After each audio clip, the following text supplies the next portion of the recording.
Gimana kalau saya bilang ada cara simpel, bahkan otomatis, untuk jadi miliarder? Nah, di bahasan kali ini kita akan bongkar rahasia di baliknya. Yuk kita langsung mulai dengan sebuah klaim yang jujur aja bikin kaget. Dari penulis David Batch, dia bilang pemilik rumah itu 40 kali lebih kaya dari penyewa. Angka yang benar-benar bikin kita mikir kan? Nah, ini nih pertanyaan besarnya.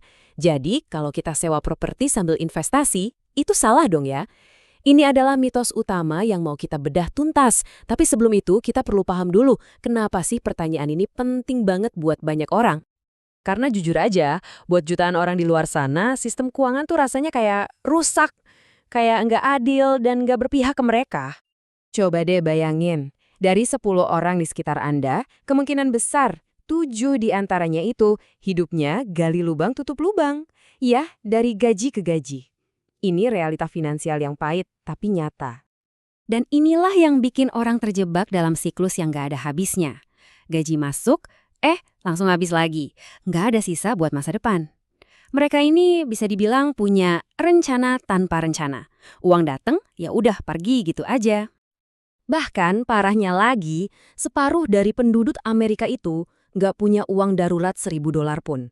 Bayangin, kalau ada apa-apa mendadak, mereka bakal rentan banget. Oke, jadi masalahnya udah jelas kan? Nah, menurut David Buck, solusinya tuh bukan dengan bikin budget yang super ketat sampai bikin stres atau harus punya gaji selangit. Kuncinya ternyata ada di sebuah sistem yang simple dan otomatis. Inti filosofinya sederhana banget. Bayar diri sendiri dulu. Anggap aja tabungan dan investasi itu tagihan paling penting yang harus Anda bayar. Bahkan sebelum bayar yang lain-lain. Gini deh, pemerintah kan motong pajak kita otomatis ya kan? Kenapa kita nggak lakuin hal yang sama, tapi buat diri kita sendiri?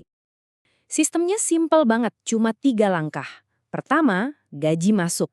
Kedua, sebelum diapa-apain, sebagian langsung ditransfer otomatis ke akun investasi.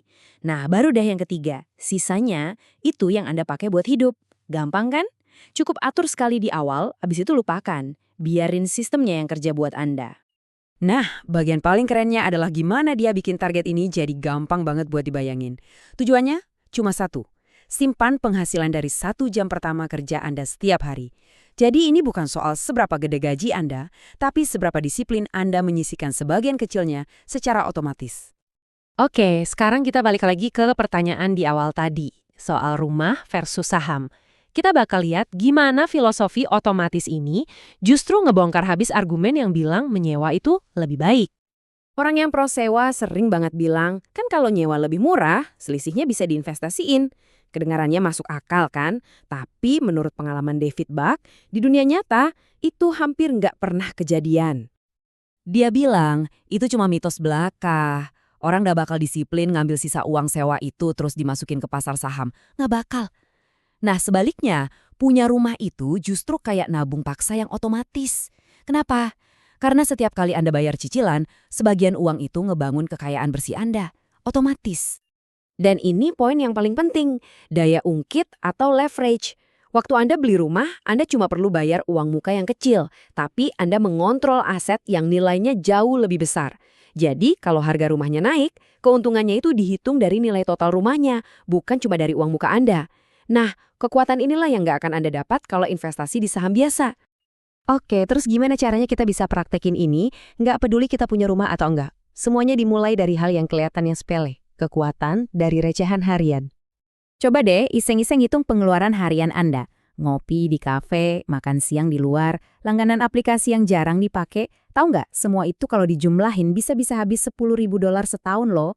Angka di layar ini, $27,40, itu kira-kira jumlah yang dihabiskan tiap hari buat nyentuh angka segitu. Sekarang, gimana kalau ceritanya kita balik?